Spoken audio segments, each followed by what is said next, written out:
Ladies and gentlemen, please stand for the McKinley High School Color Guard and the posting of the colors, and remain standing for the national anthem performed by Frederick Law Olmsted High School Chorus, directed by Miss Monica Stankiewicz. McKinley, attention! Carry colors.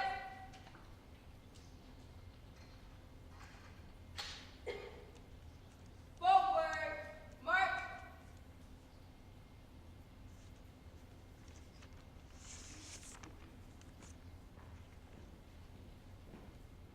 Forward, march.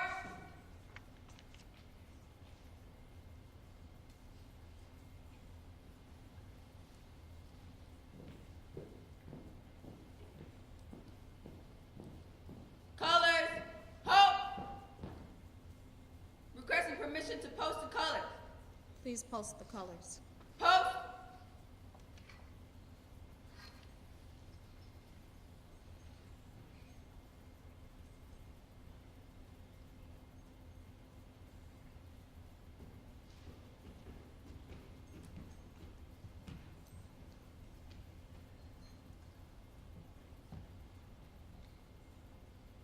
Ready, post.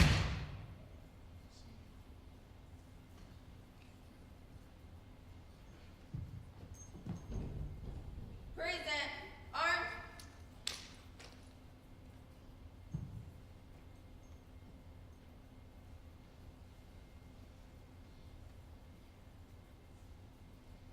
And now for the national anthem.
Order, arms. Post.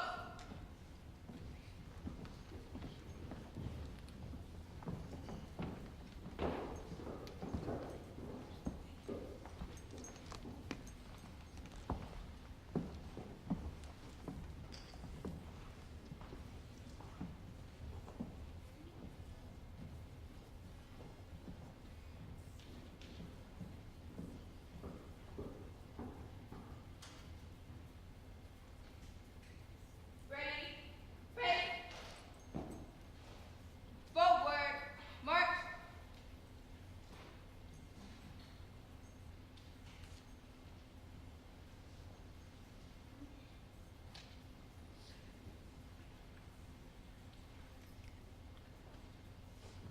Let's give a nice round of applause to the McKinley High School JROTC, as well as the Frederick Law Olmsted High School Chorus. At this time, please be seated. I would like to welcome to the stage our Chief Academic Officer for the welcome, Mrs. Ann Botticelli.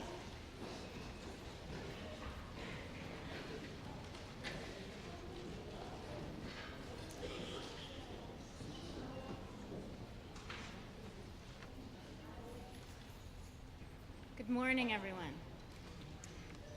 My name is Ann Botticelli. I'm the Chief Academic Officer of the Buffalo Public Schools, and I'd like to welcome you today to the 112th Richmond Speaking Contest. Richmond is a formal competition celebrating the oratory skills of our students. All 7th and 8th grade students in the district are eligible to compete. Students select their own pieces to deliver and work with a coach at their school to memorize and rehearse their pieces. Today you will hear from students from different schools. You will hear a range of styles and a range of genres. But there is one thing that all of our students have in common: the will to take on a new challenge, the will to persevere, and the will to achieve their personal best. We could not be prouder of all the students that competed prior to today in school-level competitions and those who will compete today in our finals. Best of luck to you all. Before I turn the microphone over to Dr. Fatima Morelle, our Assistant Superintendent of Curriculum and Instruction, I'd like to acknowledge Mrs. Sharon Belton-Cotman, our board member representing the district. Thank you. I know that I speak on behalf of everyone in the district. I'm really, really excited for today. I think everyone is going to really enjoy the pieces that the students used to compete, and we are so proud of you. You made it really far. You should be so happy just to be here today. Congratulations.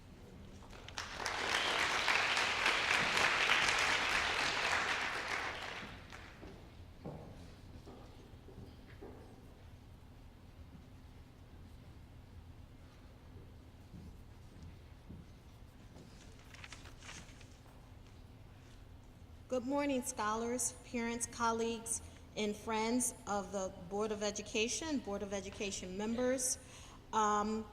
Thanks for your participation today in the 112th Richmond Speaking Contest. I am Fatima Morelle, the Assistant Superintendent of Curriculum Assessment and Instruction, and it is with great pride and enthusiasm that the Division of Curriculum Assessment and Instruction presents the Richmond Speaking Contest this year. I would like to acknowledge our Superintendent, Dr. Cash, and our Chief Academic Officer, Ann Botticelli, for their unwavering support and commitment to bringing high-leverage learning opportunities to all of our students. I would also like to thank Dr. Julie Romain, if we can give her a nice round of applause, Director of English Language Arts, for her leading the Richmond effort each year.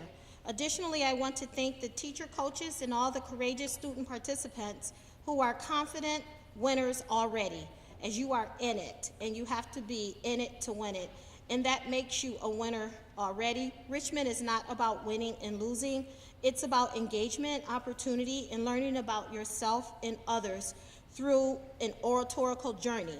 And thanks for staying on this journey with us until the end. Also, I would like to sincerely thank our august body of judges today, and I will present them to you now and ask that they stand after I read their bio, and we'll give them a nice warm welcome and a sincere thank you. Mrs. Clotilde Perez Bo de Decker.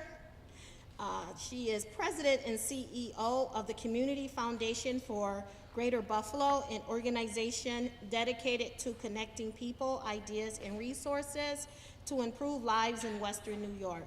She holds a master's degree in education from the State University of New York at Buffalo and is a naturalized U.S. citizen native of Cuba. As the Chief Executive Officer of the Community Foundation, Clotilde has led a focused growth and impact strategy. Under her leadership, the Community Foundation has facilitated numerous public and private sector collaborations focused on systems change. Most recently, Clotilde oversaw the Community Foundation's effort to launch the Say Yes to Education initiative in the Greater Buffalo Racial Equity Roundtable. Community service highlights include a White House appointment to the President's Council on Service and Civic Participation, United States Committee co-chair of the United Nations International Year of the Volunteer, and president of the Association of Junior Leagues International.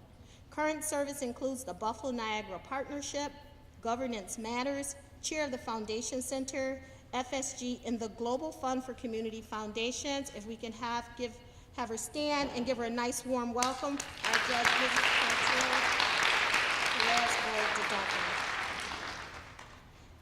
Ms. Shatora Donovan is an attorney and Chief Diversity Officer for Mayor Brown's Office of Diversity, Opportunity, and Inclusion.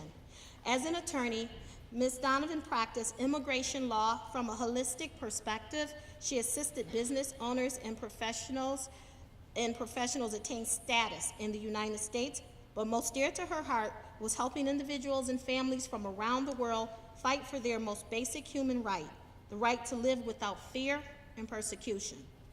As Chief Diversity Officer for the City of Buffalo, she is focused on creating and enhancing opportunities for historically disadvantaged populations. She does this through economic development, education, and policy implementation. She believes that Buffalo's prosperity will be sustained through abundant inclusion. Let's have Ms. Shatora Donovan stand to give her a nice, warm welcome. And let's welcome Mrs. Ashley Rowe. Ms. Ashley Rowe co-anchors News Channel 7 Eyewitness News at 5 o'clock, 6 o'clock, and 11 o'clock p.m. Ashley is from Toronto, Ontario, where she spent 5 years as a reporter anchor before crossing the border to join WKBW.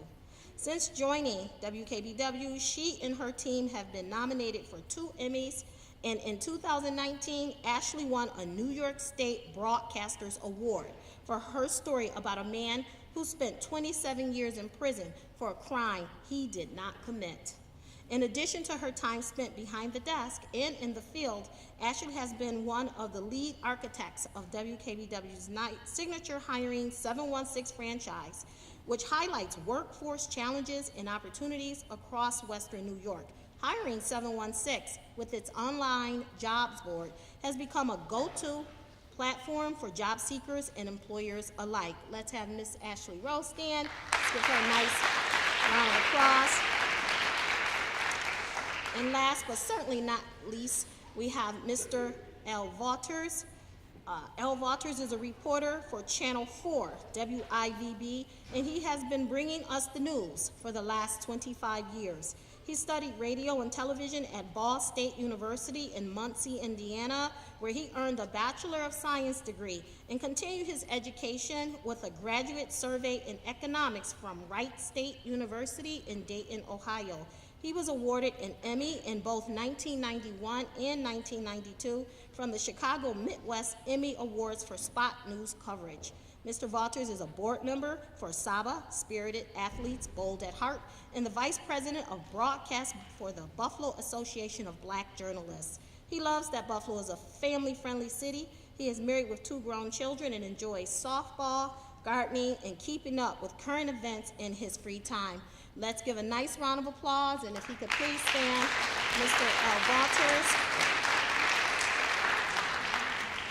And we will now move forward with Dr. Romain, and I thank you. And we will move forward with Dr. Romain and the contestants.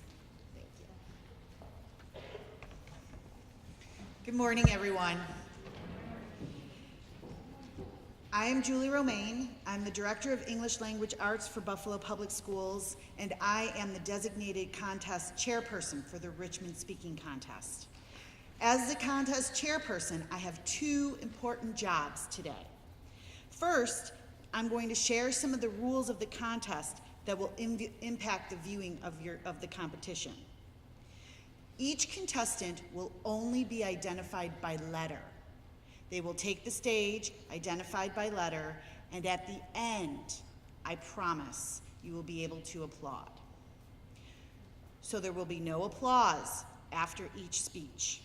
It will remain quiet in this auditorium until the last speaker has finished their piece. There is a timekeeper identified. Ms. Burns, can you raise your hand? Who will be keeping time for the contestants. If you are sitting in this audience, you have a very important role in this competition. You are really necessary for our students to perform at their very best. You must show your support and encouragement for each contestant by your perfect patience and active listening. It is your attention that gives them the courage and the strength to finish a difficult piece.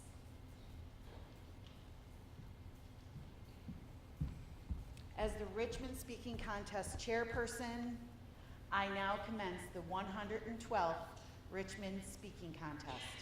Speaker A, please take the stage.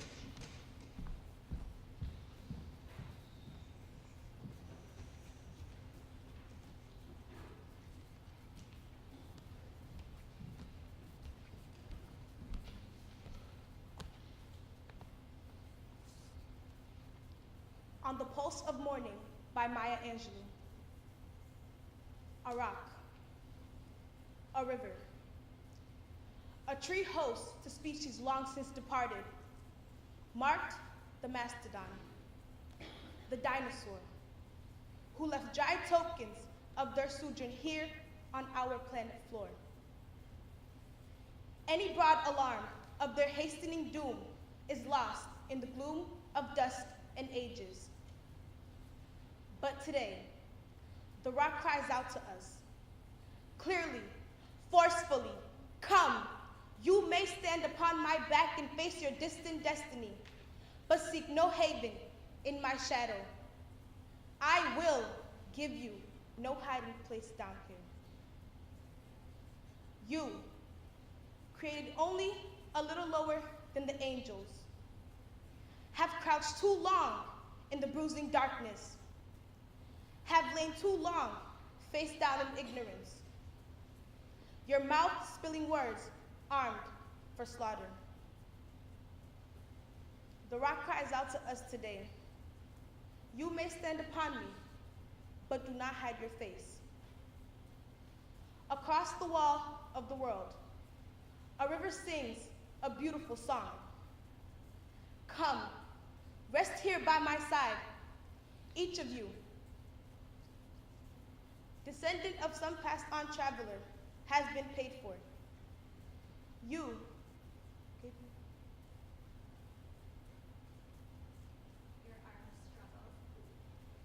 your armed struggles for profit have left colors of waste upon my shore, currents of debris upon my breast. Yet today, I call you to my riverside if you will study war no more. Come, clad in peace, and I will sing the songs the Creator gave to me when I and the tree and the rock were one. Before cynicism was a bloody sear across your brow, and when you yet knew, you still knew nothing. The river sang and sings on. There is a true yearning to respond to the singing river and the wise rock. So say, the Asian, the Hispanic, the Jew, the African, the Native American, the Sioux, the Catholic, the Muslim, the priest, the French, the Greek, the Irish, the rabbi,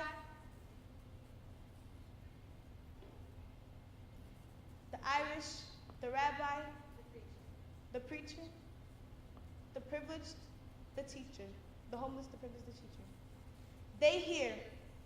They all hear the speaking of the tree. Today, the first and last of every tree speaks to humankind. Come to me, here, beside the river. Plant yourselves beside me, here, beside the river. Each of you, descendant of some passed on traveler, has been paid for. You, who gave me my first name, who rested with me, then forced on bloody feet, left me to the employment of other seekers, desperate for gain, starving for gold. You, bought, sold, stolen, arriving on a nightmare, praying for a dream. Here, root yourselves beside me. I am that tree planted by the river, which will not be moved. I the rock, I the river, I the tree. I am yours. Your passages have been paid for. Lift up your faces. You have a piercing need for this bright morning dawning for you. History, despite its wrenching pain, cannot be unlived, but if faced with courage, need not be lived again. Lift up your eyes upon the day breaking for you. Here, on the pulse of this new day, you may have the grace to look up and out and into your sister's eyes, into your brother's face, your country, and say simply, very simply, with hope, good morning. Thank you, Speaker A. Speaker B, please stand.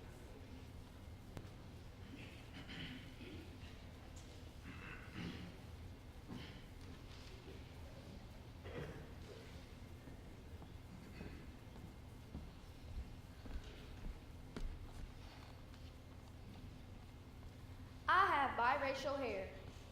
Those Pantene Pro V waves on the top, easy to style, comb rock. But until I encounter my naps. And I'm not talking about those cute detangle with the spray naps. You see, I'm talking about those slave naps. Like, no comb, no brush, or a man can even handle the kind of naps that I got. Like, no way you're touching my hair naps, like back up 10 feet or we can dance naps. Those smooth and those silk wraps hanging all through my mane.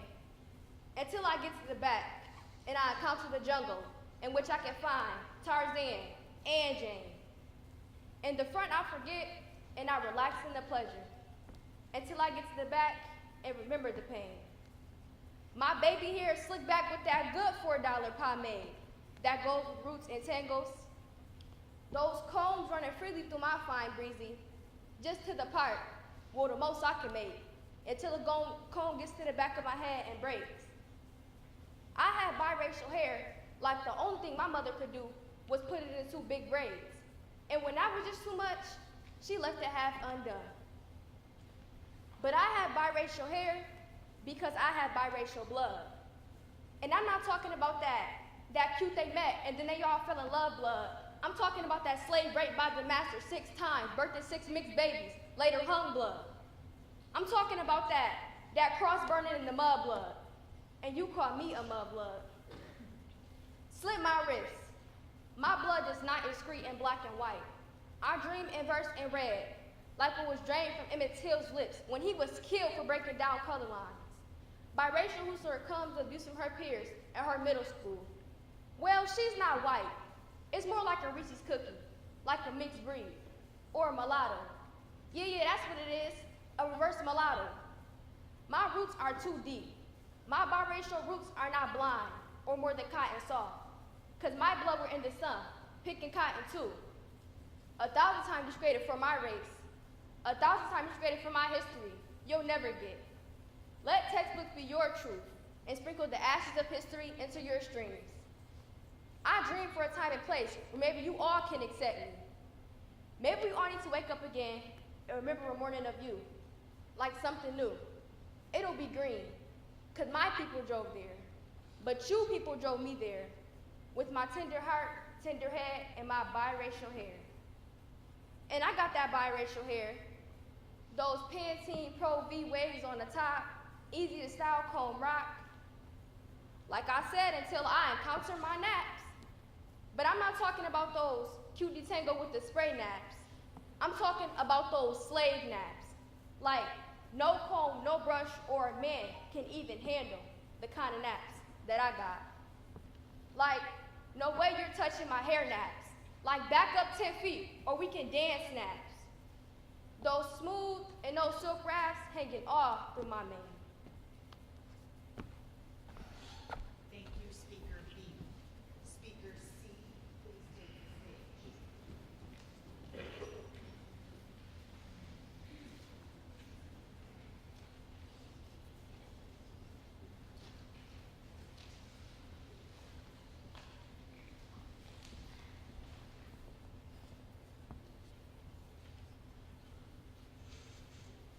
carrots, egg, and coffee. You'll never look at a cup of coffee the same way again. A young woman went to her mother and told her about her life and how things were so hard for her. She didn't know how she was going to make it. She wanted to give up. She was tired of fighting and struggling.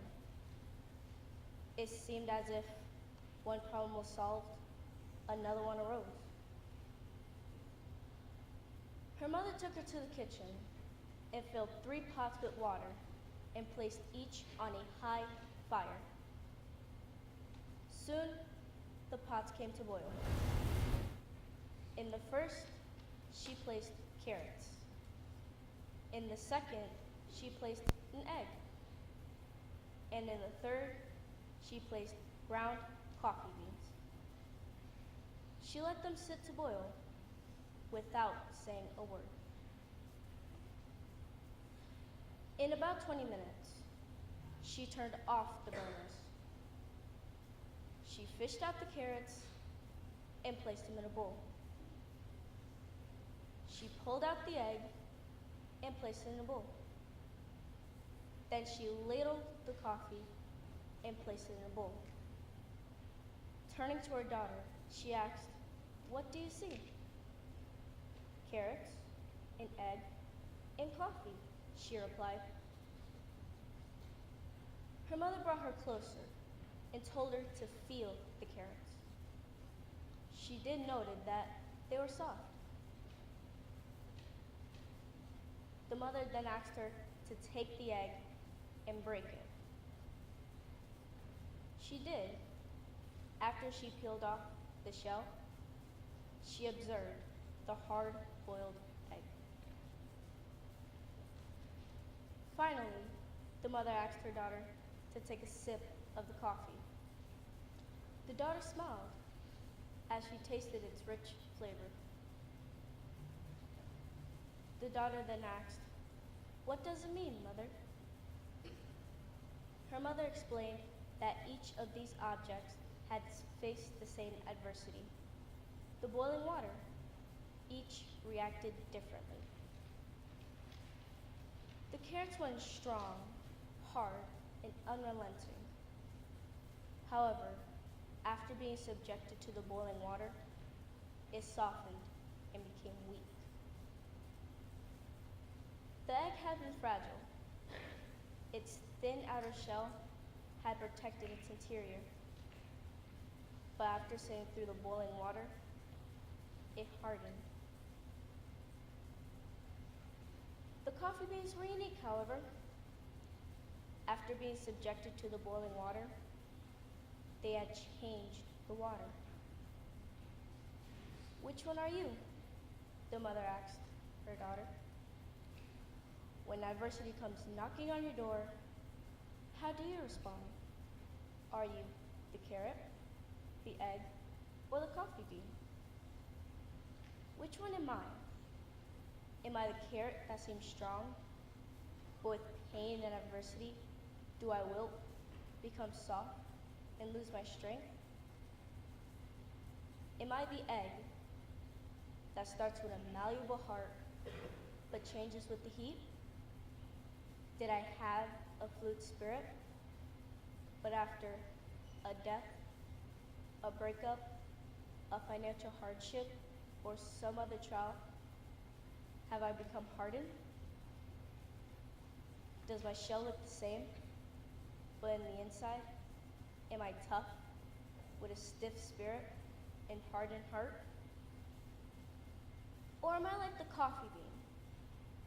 The coffee bean actually changes the hot water, the very circumstance that brings the pain. If you're like the bean, when things are at their worst, you get better and change the situation around you. When the hour is at its darkest and trials are at their greatest, do you raise yourself to another level? How do you handle adversity? Which one are you? Are you the carrot, the egg, or the coffee bean? As for me, in my life, I'm going to be the coffee bean.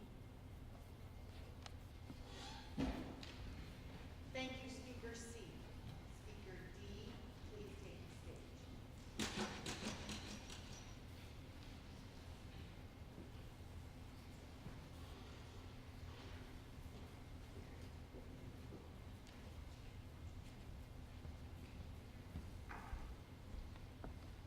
Studied by Emily Perk.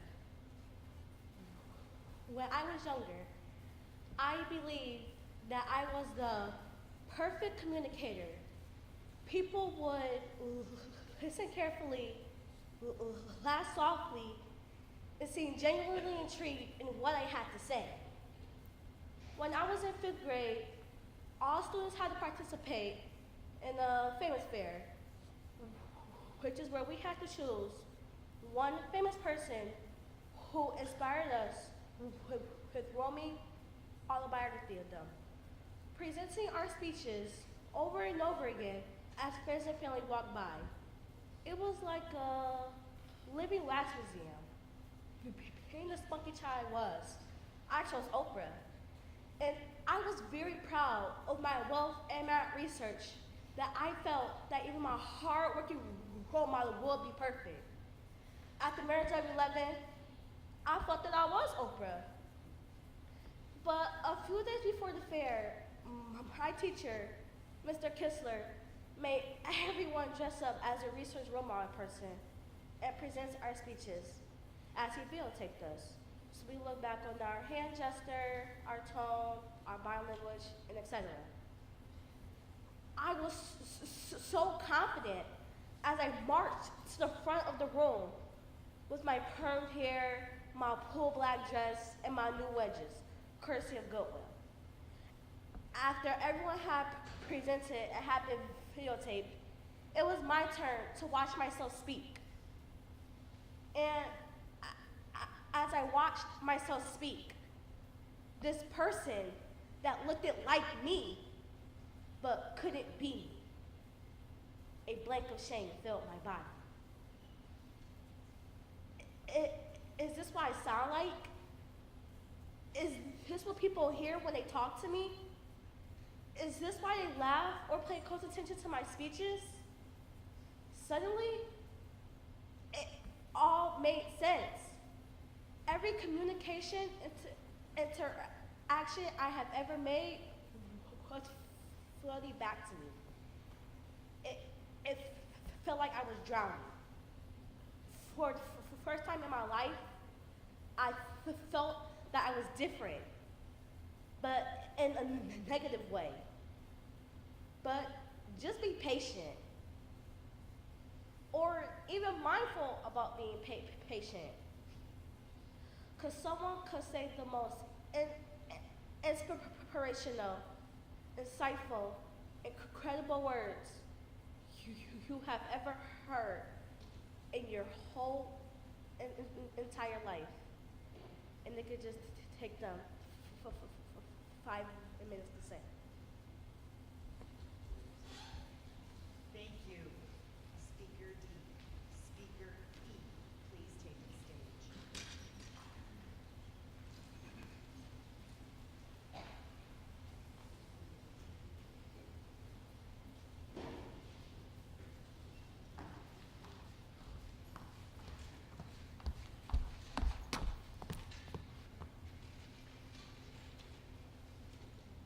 I once said, all the adversity I've had in my life, all of my troubles and obstacles have strengthened me.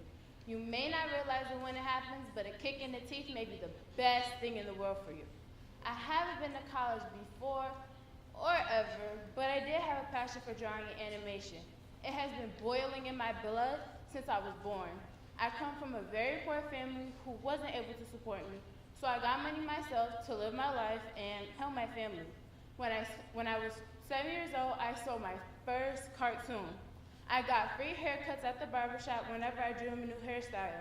I rode the train and sold drinks and snacks. I had a job at the postal office until they realized my real age. When my family and I moved from Kansas City to Chicago, I was hurt. I didn't want to move. I had jobs but I didn't have a choice. I was 15 when we moved and was enrolled in McKinley High. I took fine arts classes at night. When I was 16 years old, I dropped out and tried to join the Army, but wasn't old enough. Instead of going back to school, I became a Red Cross ambulance driver. I wanted to see some action. After all, it's not fun unless you get a scar out of it. Instead of seeing anything, the soldiers made me run into town and run errands for them. The nerve of those people. In my spare time, which was about always, I would draw on the side of my ambulance. I heard I was known for my doodles on my ambulance. I still needed money for food, so a couple of soldiers and I went into town and sold German helmets. I returned back to my family when I was 18 years old. They barely recognized me. I was all grown up and ready to get into the animation industry, not the Jelly-O company my dad wanted me to do. So I packed my bags and headed for Kansas City. That was where I started my career. You all should be proud of yourselves. You have come to college, and this is the moment you should be most proud of. Nothing can overcome your joy. You have passed through all of your classes. I wasn't very smart. I was told by my teacher I was her second dumbest student. I wasn't very offended. I didn't really try in school. I didn't need to if I wanted a career in drawing.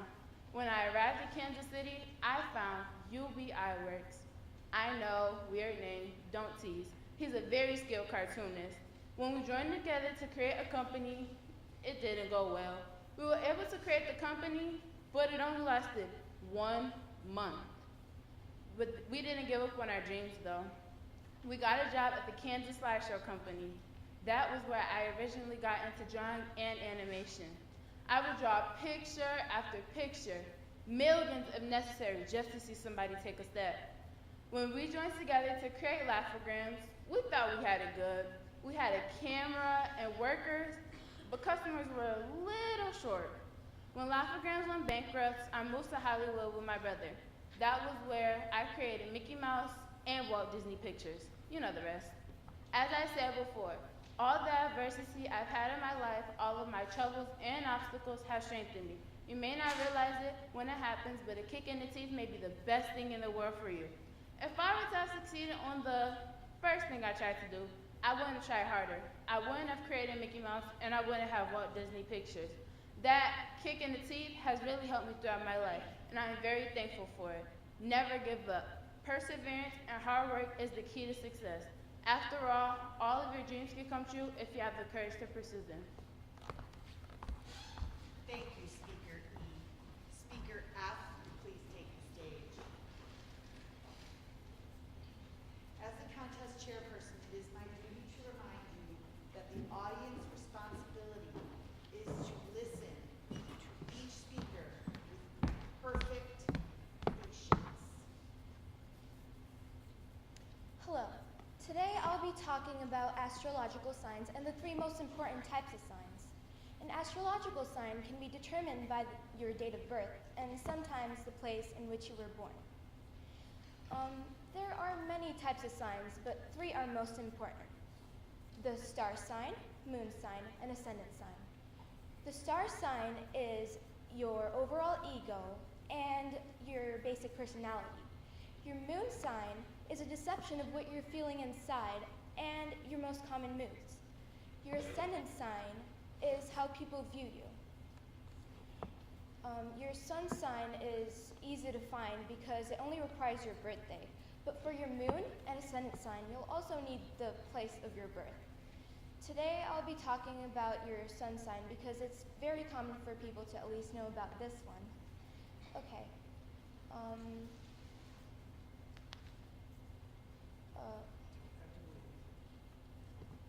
Okay, you don't have to believe me on this, okay? But I'm very passionate about this, and this topic is very interesting to me. Now, in a show of hands, how many of you know your zodiac sign? Wow, that's a lot. There are 12 signs in the zodiac, and I'll be going in order. Okay, our first sign, the Aries. These types of people like to be number 1, and they're great leaders. Their symbol is the ram. Now, Taurus, the bull. These types of people are very um, strong-willed, and outgoing. Now, for Gemini. Gemini people are fun to hang out with, and they are great friends. They're warm-hearted people. Now, our Cancer. Cancer. These types of people make great friends, and if you need a shoulder to cry on, go for them. Leo, the lion. These types of people are very talented. By talented, I really do mean talented. Now, next sign, Virgo.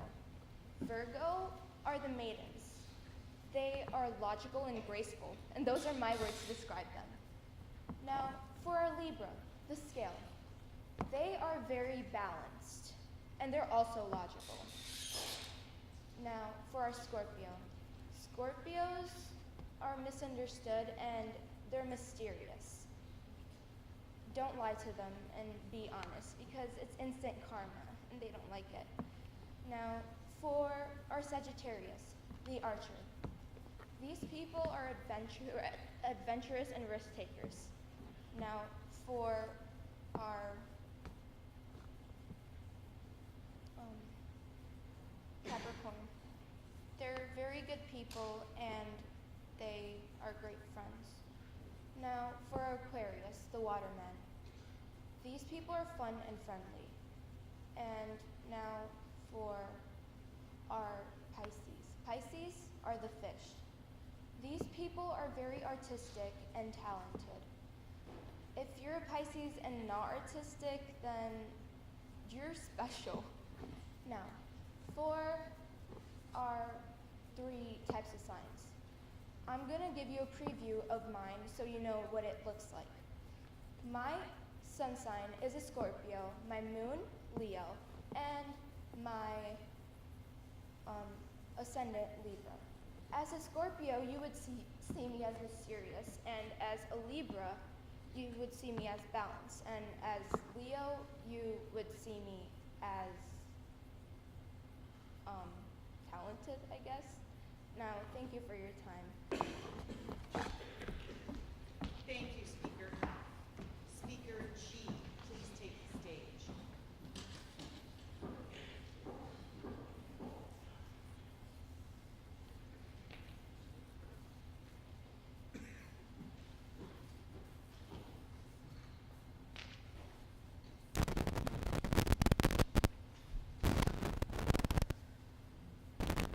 My Story by Michelle Obama. I've just began to process what has been happening for the past few years. From the moment in 2006, when my husband first started talking about running for president, to the cold morning this winter, when I climbed into a limo with Melania Trump, accompanying her to her husband's inauguration. It's been quite a ride. When you're First Lady, America shows itself to you in its extremes. I've been to fundraisers and private homes that look more like art museums. Houses where people own bathtubs made from gemstones. I visited families who lost everything in Hurricane Katrina and were tearful and grateful just to have a working refrigerator and stove. I've encountered people I find to be shallow and hypocritical, and others, teachers and military spouses, and so many more, whose spirits are so deep and strong, it's astonishing.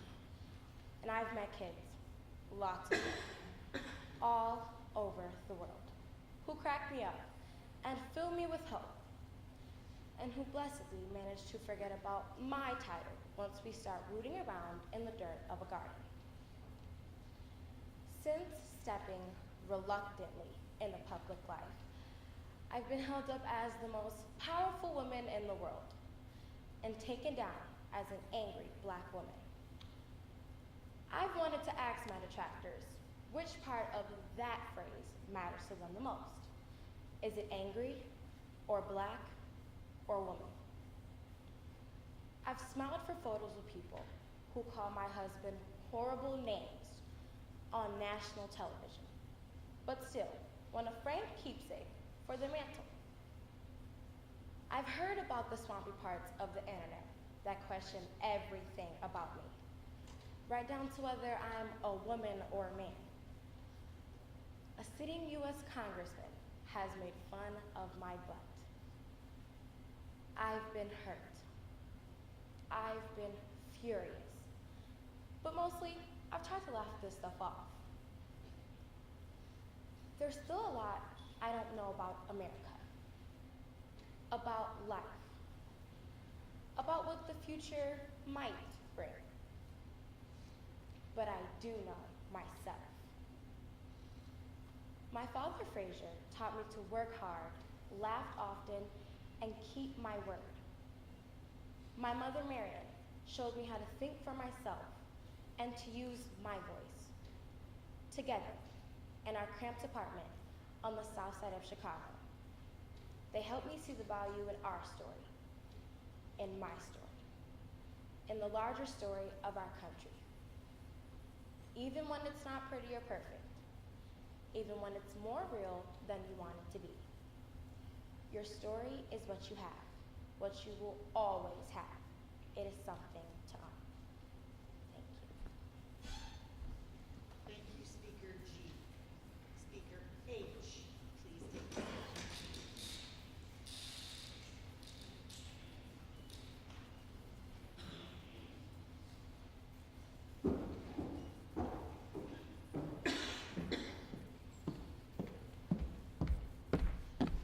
Speaker H, hold for a minute. Is that camera set up? Okay, I just don't want it to interrupt.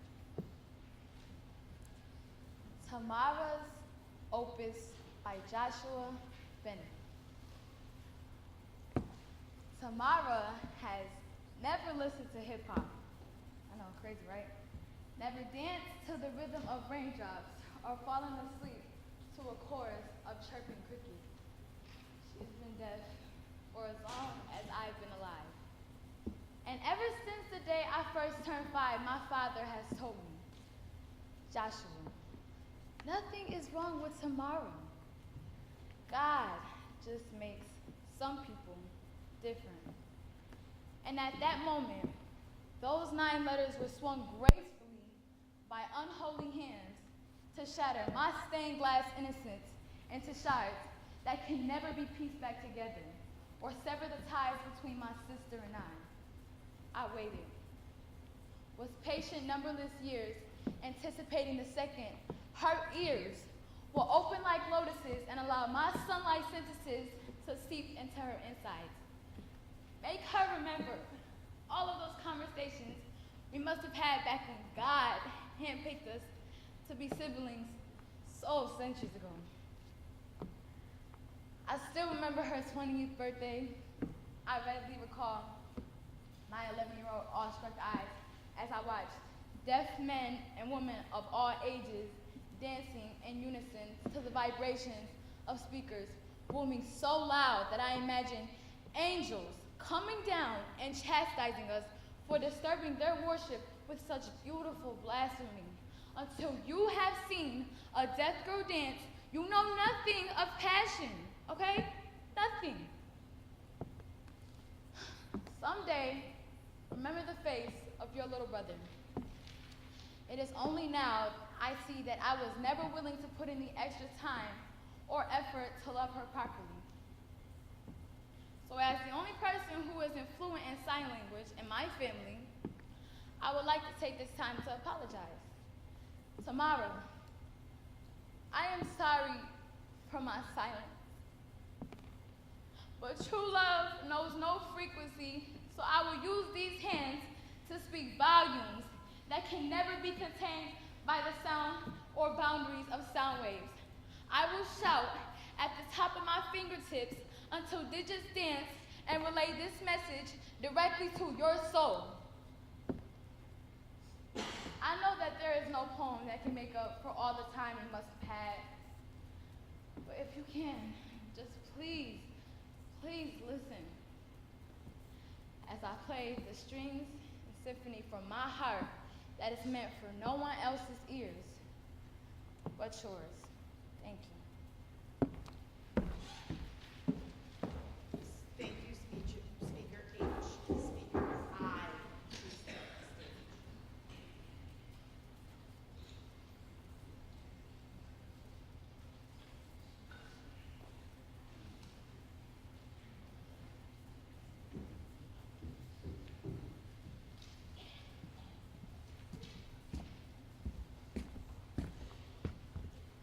Minds and Hearts at Work by Jackie Robinson.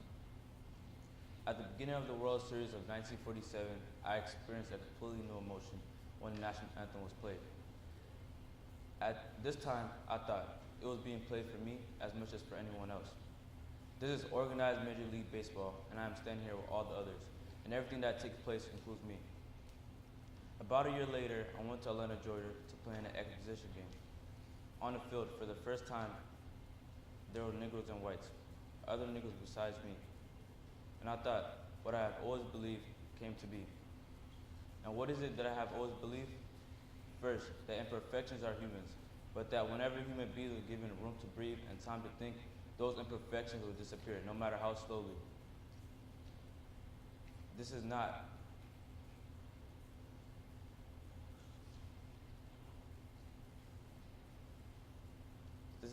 necessarily in the scheme of human events.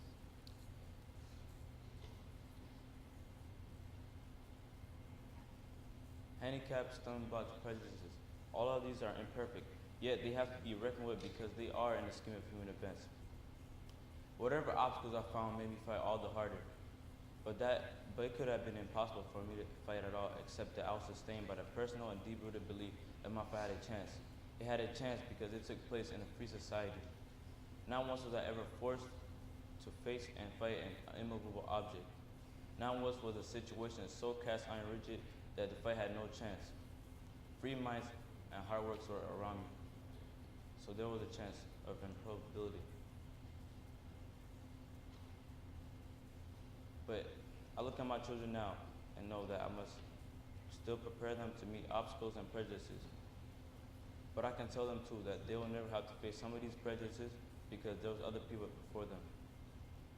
And I can say to myself that progress is unalterable. Many of today's dogmas will pass, many of today's dogmas will vanish by the time they grow into adults.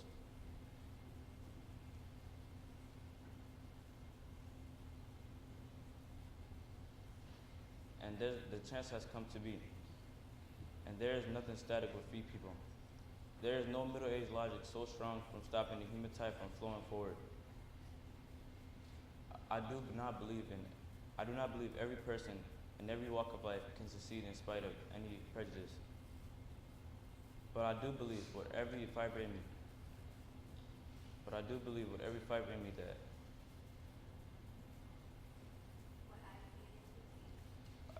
what I was able to attain came to be because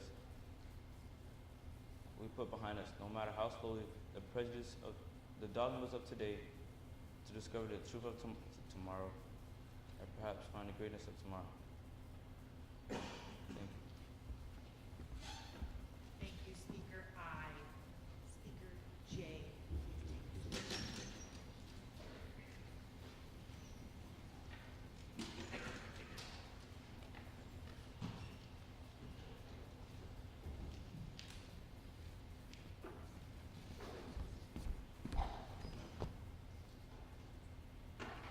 Prejudice and Racism by Zachary Zakar. Prejudice. Jewish, Christian, Muslim, atheist. Those narrow-minded vegetarians and those cruel murderers who eat meat. Look at those geeks and nerds and goths. Why would anyone want to be emo or C? What type of loser likes classical music and books? Look at those disgraces to humanity who have tattoos and piercings. Look at how fat she is and how skinny he is. You jocks and you preppy girls, you think you are so good. And obviously anyone who watches TV or drinks beer is a bum. And don't you hate those teens who are always texting on their phones? People are prejudiced against everyone and everything. How you look and what you do. Young or old, male or female, and what you believe in, even what you don't. And let us not forget those people who are prejudiced against the people who are prejudiced. Racism. The blacks, the whites, Asians, the Indians, the Mexicans, the Russians, the Chinese, the Japanese, the English, the French. The humans. No matter where you are from, there will be people who will hate you because of your race and nationality. You cannot control your race any more than you can control being a human. Yet that does not matter to the racists. Why would you judge someone on such a silly thing? Does it really make a difference whether you were born here or there? Does the color of our skin really affect your mind, heart, or soul? Do the faults of our ancestors become our faults? Why would you judge someone because of that? And if you think that's okay, shame on you. Perhaps someone who is white is intrinsically different than someone who is black. Perhaps all Asians are different than Europeans. It is true that certain characteristics can be applied to some races more than others. Yet even so, even if a stereotype does apply to a race, can it be applied to every member of the race? And even if a stereotype does apply to a race, does that make the race good or bad? Is not every single person different and unique? Can there never be exceptions to the rules? Must you really judge someone because of where they are from and who their parents are?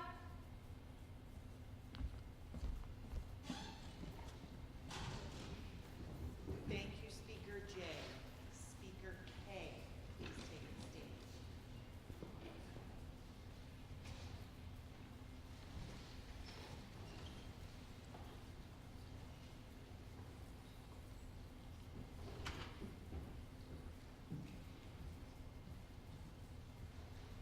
Speaker K, just hold for a moment. The judges are turning in half of their score sheets.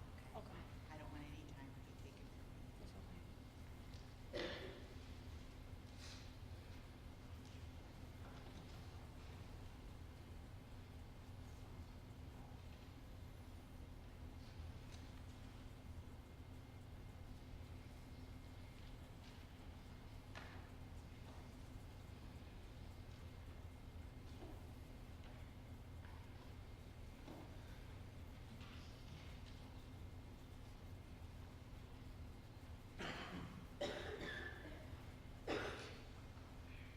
Speaker K, you may begin. Whipping Boy by Carol S. Never in my life have I deserved a whipping. But don't tell that to my pa. He can tell you there's lots of reasons. I talk too loud. I don't talk at all.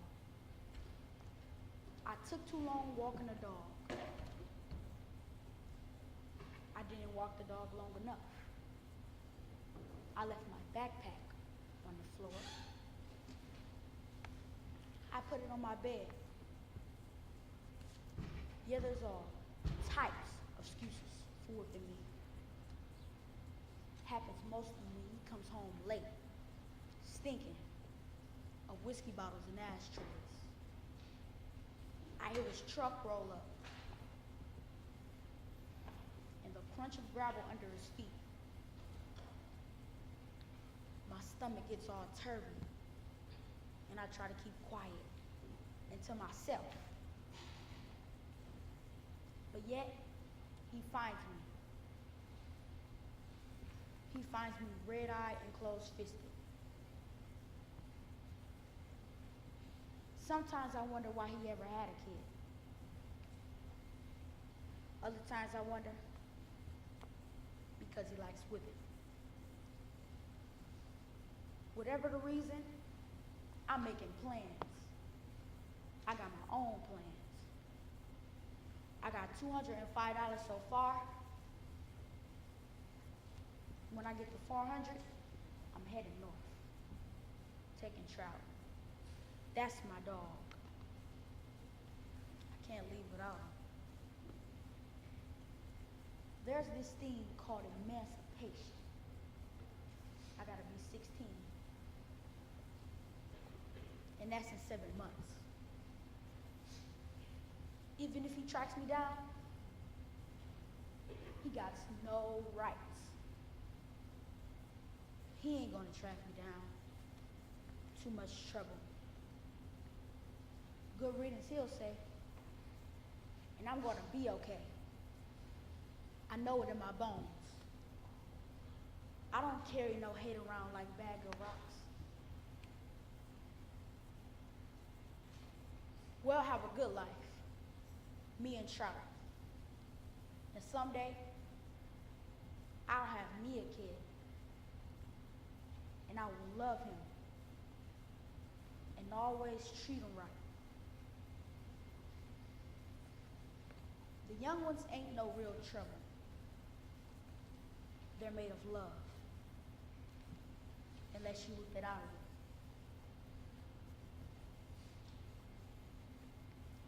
I got love left. I got plenty of love left. Thank you. Thank you, Speaker K. Speaker L.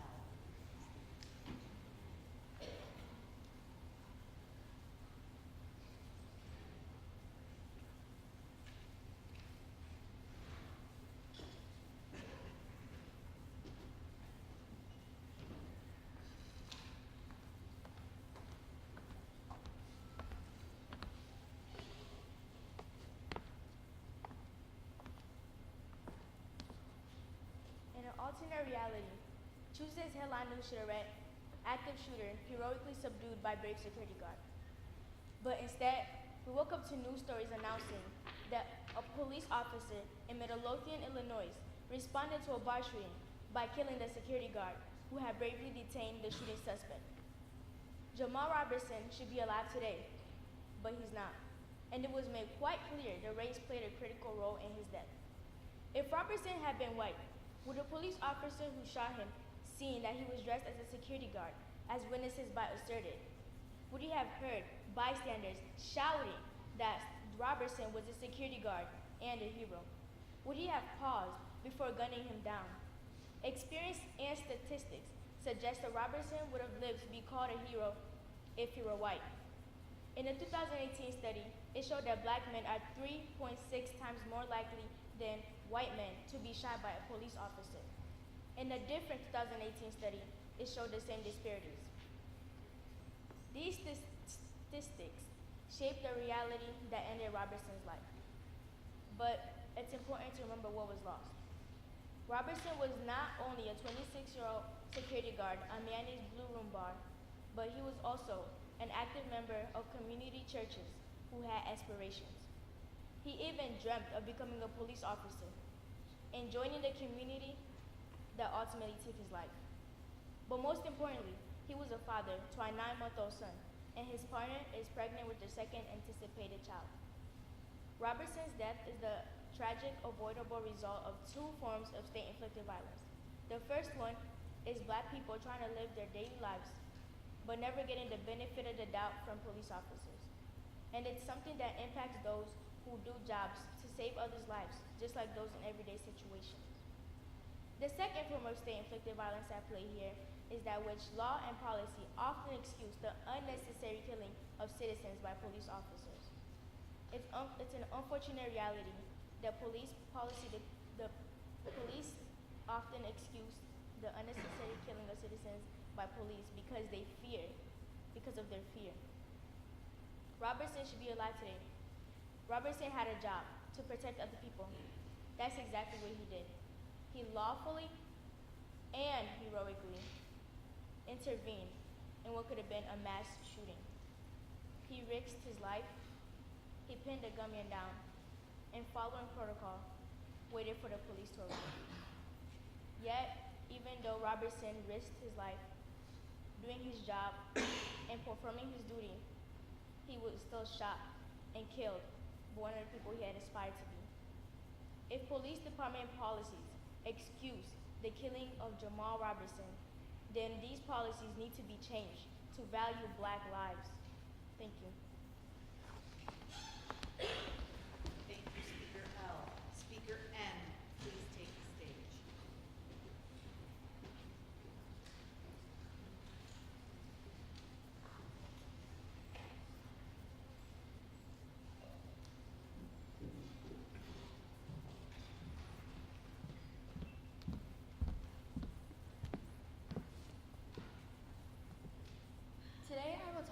be talking to you about rocks and minerals, or as some people say, gems.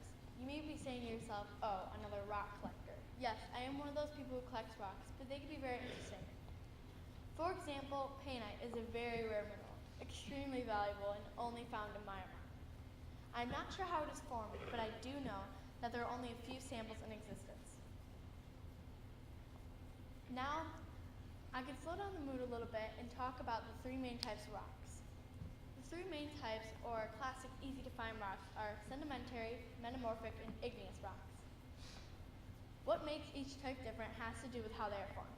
Let's start with sedimentary rocks. Sedimentary rocks are formed when weather and erosion breaks down a rock into a loose material, and it can be naturally or unnaturally transported. They are difficult to classify by either the chemical makeup, the sedimentation process, or if they are made with organic or inorganic materials. Sedimentary rocks sometimes look like there are many layers of colors in them. Moving on to metamorphic rocks.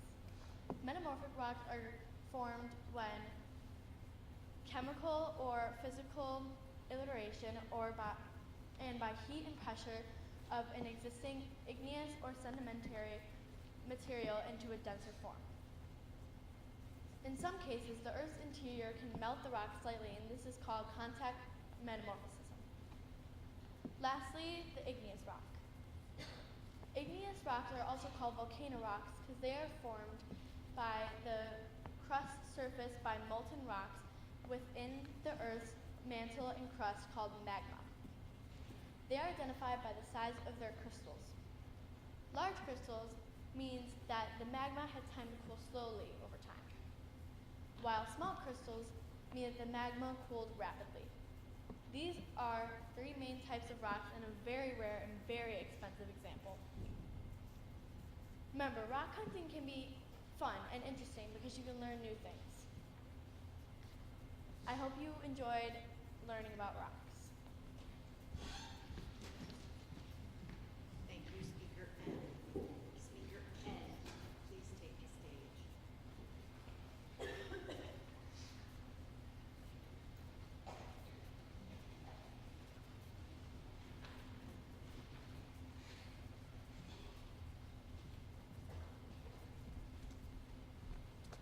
Excerpts from I Am a Black Girl.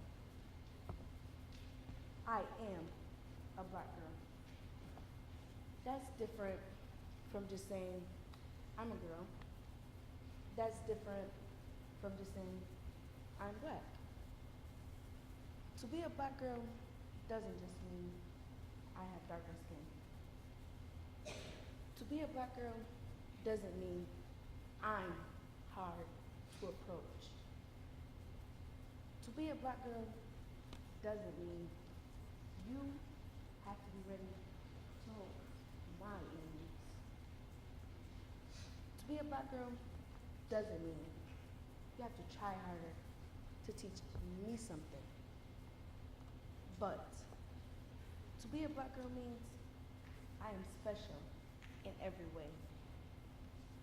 To be a black girl means there's nothing I can't do. To be a black girl means I am capable of more than you know. To be a black girl means I am phenomenal. I am a black girl with emphasis on the word black. It's not just a race, it's a lifestyle we must live. It's a collection of actions that we have to get used to. It's an expectation that we work to avoid. We work to teach the world what it means to be black. Like, when you're looked at sideways for walking into a certain store, when you see a woman clutch her purse a little tighter when you walk into an elevator, when your children acting white for speaking with correct grammar, when you walk into a room nicely dressed and see the surprised looks on people's faces, when everyone turns to you in third grade history, when you begin to learn about slavery, I am a black girl. So all through my life, I had to work a little harder to fit in. It's hard to find your place in the world when you're the only chocolate chip on a sugar cookie. It's hard to find who you are when you're the sole representation of your race. I am a black girl. So yes, I've heard the calls of guys on the streets or at the mall. I understand that there's something about me that everyone wants. And that just because I've got it doesn't mean I have to share it. I see the way people respond when they hear about my straight A's or the fact that I'm 16 and happiness that is normal for my age. I am a black, no. I get that I'm not like a lot of people around me, but I don't see why I should take that as a bad thing. I am a black girl. I am an inspiration to those around me. I am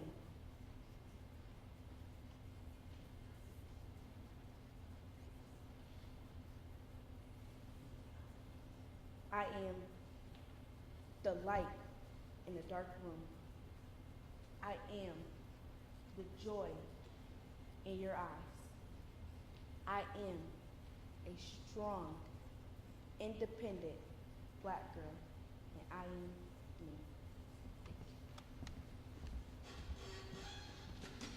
Thank you, Speaker N. Speaker O, please take the stage.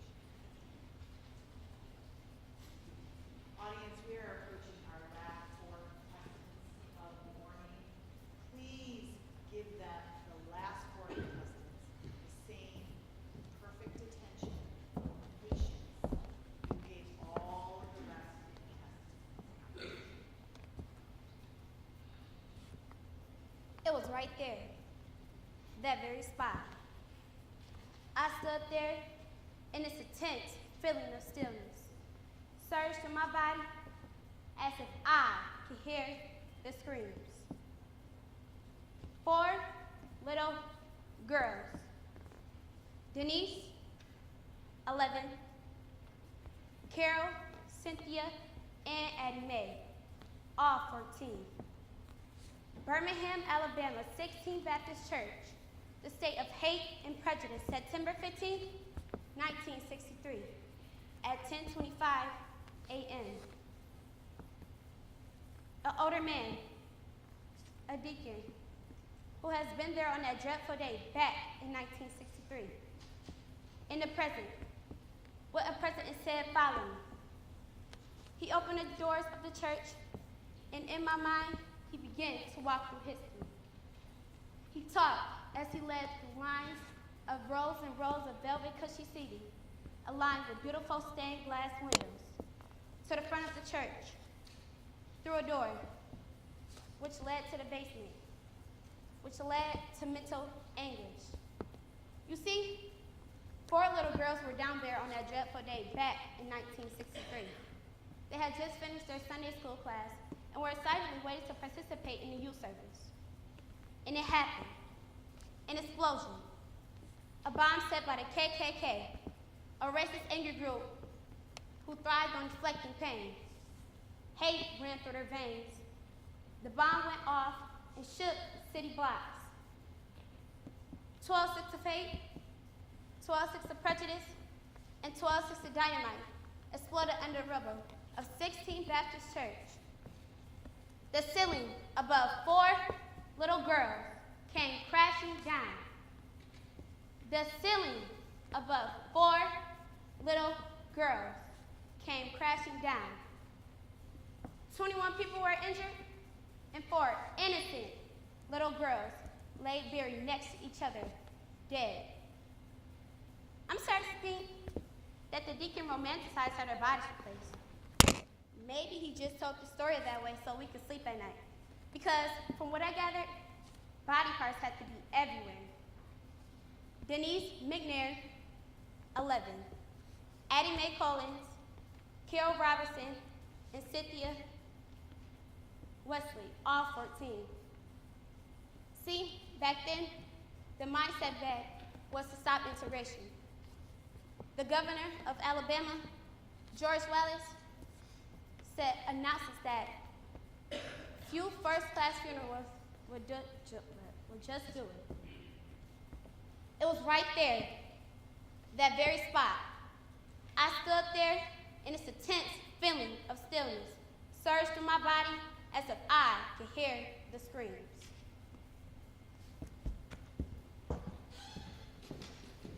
Thank you, Speaker O. Speaker P, please take the stage.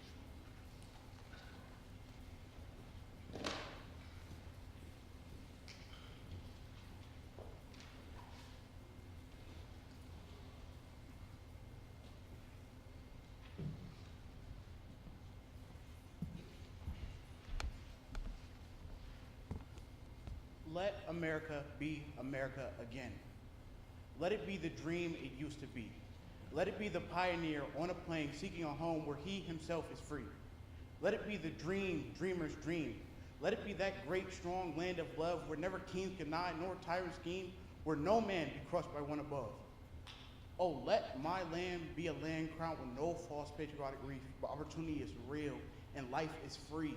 Equality in the air we breathe. But there's never been equality for me, nor freedom in this homeland of the free. Say, who are you that mumbles in the dark? And who are you that draws your veil across the stars? I am the poor, white, fooled and pushed apart. I am the Negro bearing slavery scars. I am the red man driven from the land. I am the immigrant clutching to the hope I seek, finding only the same old stupid plan of dog eats dog, of mighty crush the weak. I am the young man full of strength and hope, tangled in that ancient endless chain of power, profit, gain, of grab the land, of grab the gold, of grab the ways of satisfying needs, of work the mint, of take the pay, of owning everything for one's own greed. I am the farmer, bondsman to the soil. I am the worker, sold to the machine. I am the Negro, servant to you all. I am the people, humble, hungry, mean. Hungry yet today, despite the dream. Beaten yet today, oh pioneer. I am the man who never got ahead, the poorest worker bartered through the years. And yet I'm the one who dreamt our basic dream in the old world was still a surf for kings, who dreamt a dream so strong, so brave, so true, that even yet his mighty dairy sings. And every brick and stone, and every frail turn that made America the land it has become.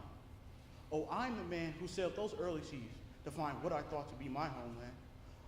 The man who left dark Isle shores in Poland's plain, in England's grassy lake, torn from black Africa's strands to build a homeland of the free? Who said the free? Not me. Surely not me. The millions in relief today, the millions shot down when we strike, the millions who have nothing for our pay, for all the dreams we dreamed and all the songs we've sung, for all the hopes we've held and all the flags we've hung, the millions who have nothing for our pay except the dream is almost dead to date. Oh, let America be America again. The land that has yet been, but yet must be the land where every man is free. The land that's mine, the poor man's, the Indian, Negro, me, whose sweat and blood, whose faith in pain, whose hands at the foundry, whose plow in the rain must bring back our mighty dream again. So sure, call me any ugly name you choose, because the steel of freedom does not stain. For those who live on people's lives like leeches, we must bring back our land again. America. Oh yes, I say it plain. America never was America to me. And yet I swear this oath, it will be.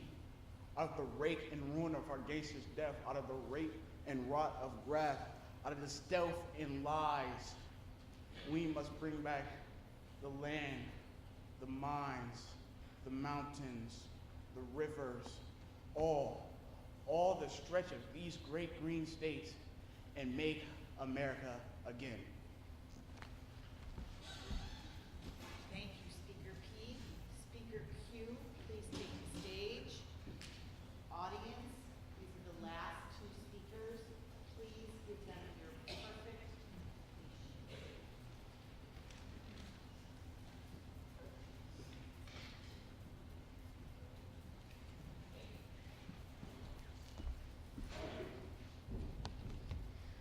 barking mouse. Una vez había una familia de ratones. Once upon a time, there was a family of mice. There was Mama Raton. Who's that? Mama Mouse. There was Papa Raton. Who's that? Papa Mouse. There was Hermana Raton. Who's that? Sister Mouse.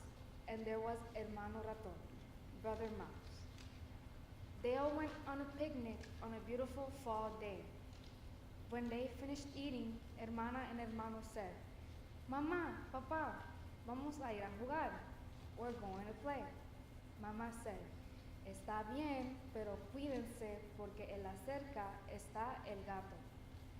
That's fine, but be careful because near the fence lives el gato. Who's that? The cat. Hermana and Hermano said, okay, which is Spanish for okay, and stayed away from the fence for some time. But Hermana and Hermano have never seen a cat in person before, or in cat, or however you say that. They have read about cats and seen cats on the television, so their curiosity got the better of them. You know what they say, curiosity killed the, oh, that's a different thing, but you know what I mean. So where do you think they went? Right up to the fence. They peeked through the slats of the fence, and sure there was the cat. Big green eyes, long whiskers, and a tail that flopped into the grass. The brother was amazed. He said, Hermana, ¿es un gato? The sister said, Sí, es un gato. The brother said, Hola, gato. The sister said, Hola, gato.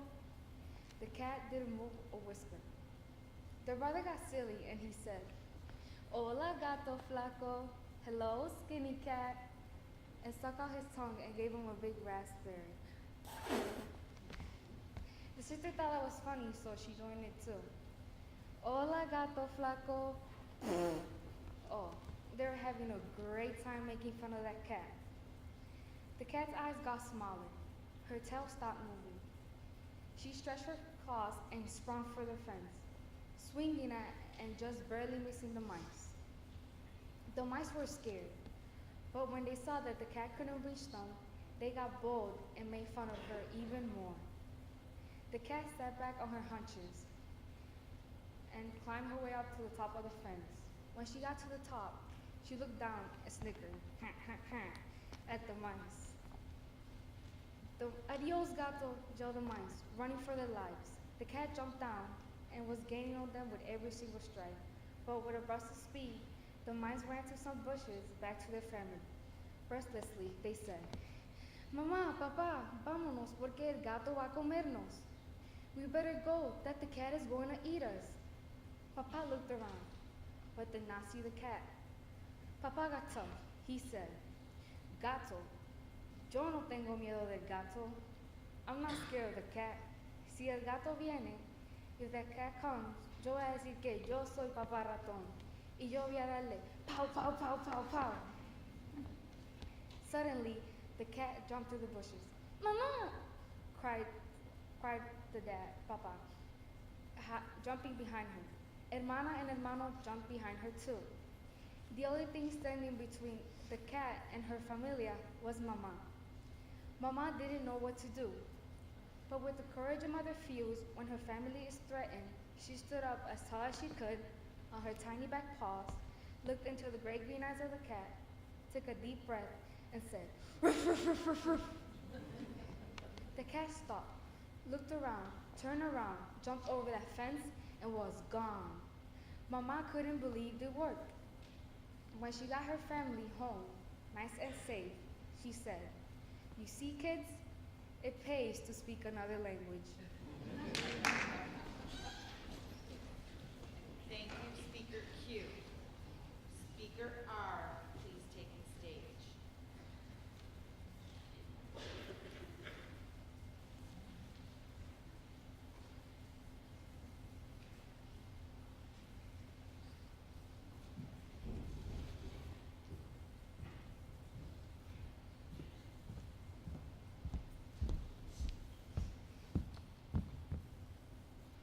Fighter by Alicia Magrosi, and Freedom by Kahila Brown. For a respected man he is, a loved man he is, for his doings and for what he did. Yes, he's a freedom fighter. He never stood watch, he was part of them, those who had heart for the innocent people. But in the end, he was a leader. He was the one who was punished for the wonderful things he did for the people. He did them with his power. Now, he earned the people respect. They love him. He fought for them. He's their hero. He never gave up no matter what. They never got him down no matter what they did. He stayed away from home and family for 27 years, almost his man time on Robben Island. He's South Africa's father. He's Africa's father, the world's father, a loved father. He's our freedom fighter. Speak to us of freedom, and he answered. At the city gate and by our fireside, I've seen you kneel and worship your own freedom, even though as slaves humble themselves before a tyrant and praises him, though he slays them. In the grove of the temple, in the shadows of the church, I've seen the fear among you wear as a yoke and handcuff. And my heart bled within me, for you only can be free when the desire of seeking freedom becomes a harness to you, and when you cease to speak of freedom as a goal. In truth, the freedom is the strongest in these chains, those slings dazzle in the sun and glitter in the eyes. And what is it, the fragments of your own self, that you would discard so that you would become free? And if it is an unjust law that you would abolish, that law was written upon your own hands, upon your own forehead. You cannot erase it, not by burning your own law books, nor by washing the foreheads of your own judges, though you pour the sea upon them. And if it is a despot that you would dethrone, see first that his throne erected within you is destroyed. Thank you, Speaker R. Audience, at this time, I ask that you give all of our contestants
So you do the thing with,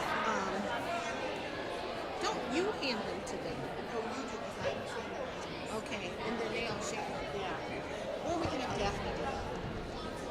She's directing down there. Michelle Augustus. If we can have, hi, if we can have our board member and our cabinet members up to the stage for congratulations.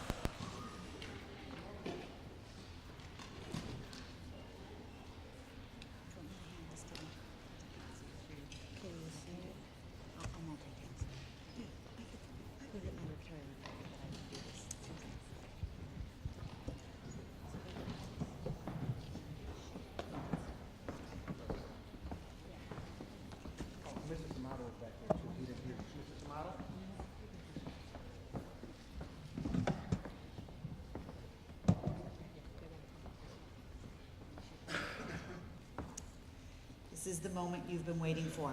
The first thing that we're going to do today is we're going to call all of our contestants up to the stage and give them the applause that you wanted to give them after their speech, and then I will announce the winners. Speaker A, Muna Osman, is an 8th grader. Her coach is Colleen Waddington.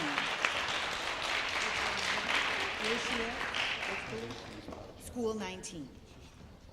Speaker B, from School 89, Courtney Callahan, a 7th grader, and her coach is Ashley Elliott.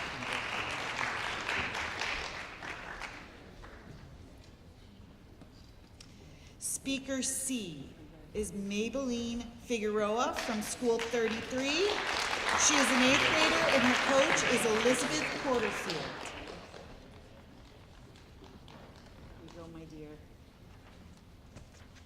Speaker D is from School 37, Heaven L. Walker. She is a 7th grader, and Christine Nixon Douglas is her coach. Speaker E is from Performing Arts, Latricia Rouse. She is an 8th grader, and Kelly Butte is her coach.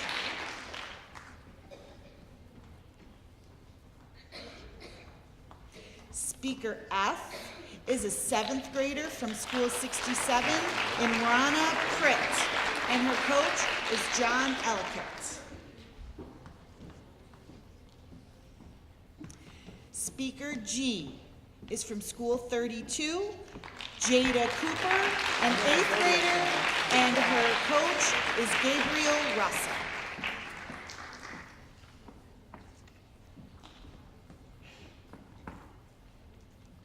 Speaker H is from School 37, Denasia Coleman, an 8th grader, and Christine Nixon Douglas is her coach.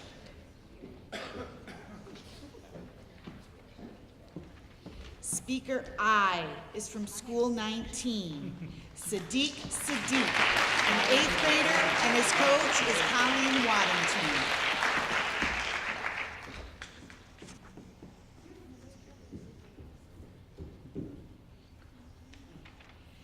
Speaker J is from School 72, Amina Borden, an 8th grader, and Lisa Ongst is her coach. Speaker K from School 97, Elijah Chandler, a 7th grader, and Monique Funderburk is his coach.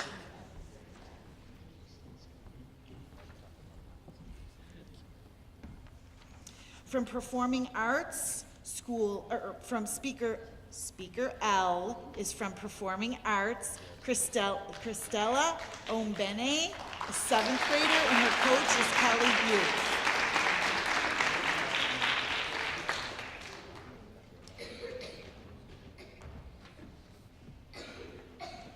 Speaker M is from School 67, Corinne Kudak. She is a 7th grader, and Mr. Ellicott is her coach.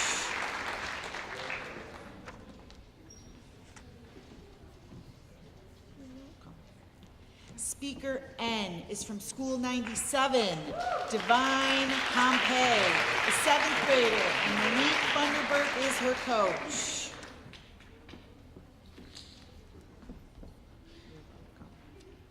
Speaker O is from School 74, Kenya Thomas, an 8th grader, and Margaret Kroon is her coach.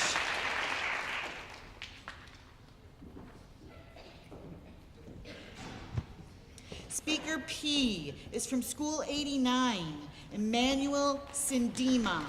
He is an 8th grader, and Ashley Elliott is his coach.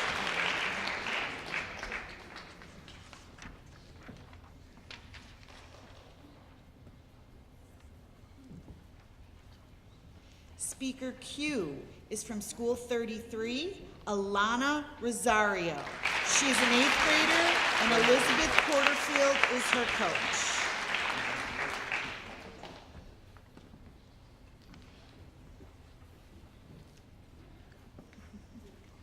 Speaker R is from School 72, Janae Mack. She is an 8th grader, and Lisa Onks is her coach.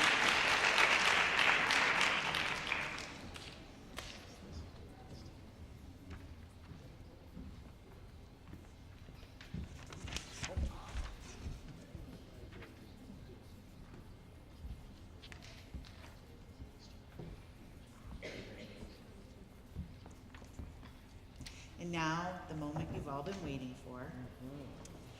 We'll start with 4th place in the 112th Richmond Speaking Contest is Speaker P, Emmanuel Sindima from School 89.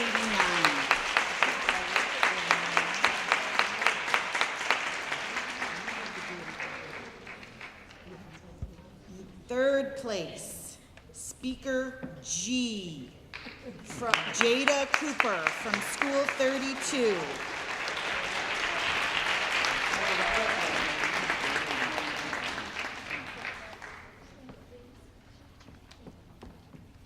In second place, Speaker H from School 37, Denasia Coleman.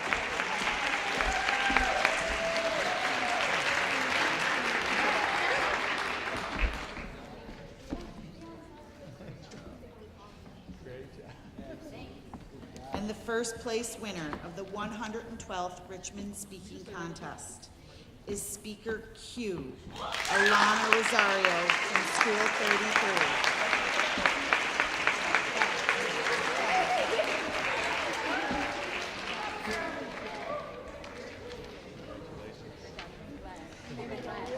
If we could give all of the contestants a big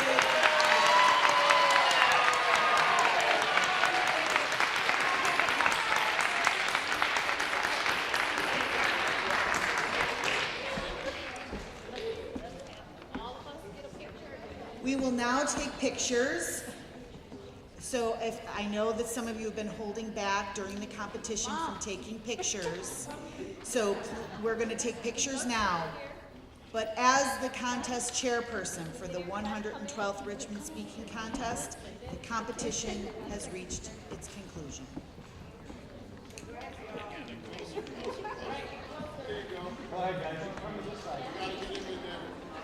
Wait, Daphne's coming down. Hey. Hey. Right there, Morelle.